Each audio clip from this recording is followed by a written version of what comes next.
মঙ্গল আপনার চতুর্থ ঘরে অথবা সপ্তম ঘরে।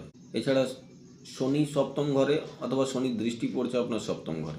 পঞ্চম ঘর আপনার ভালো, প্রেম আপনার জীবনে এসেছে এবং 4-5 বছর ধরে আপনারা প্রেম সম্পর্কে আছেন, অথচ বিয়ে হচ্ছে না।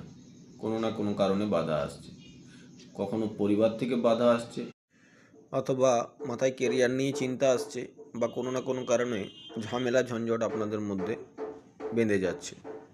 এই প্রতিকারগুলো করুন। মঙ্গলবার দিন রাগের মাথায় কোনো সিদ্ধান্ত নেবেন না। এছাড়া মঙ্গলবারে বা প্রত্যেক দিনই হনুমান চালিসা পাঠ করতে পারেন এবং শনিবার দিন কোনো বয়স্ক মানুষকে বা বৃদ্ধ মানুষকে সামান্য পরিমাণ তেল, সরষের তেল দান করুন। এই প্রতিকার করলে আপনাদের বিবাহে যে বাধাগুলো আসছে অবশ্যই বাধাগুলো দূর হবে। এই ধরনের ভিডিও যদি আপনার ভালো লাগে আমাকে ফলো করবেন, আর আপনি বা আপনার বন্ধু বান্ধবের যদি এই সমস্যা হচ্ছে তাদের সাথে এই ভিডিওটা শেয়ার করবেন। কমেন্টে রাধে রাধে লিখে যাবেন।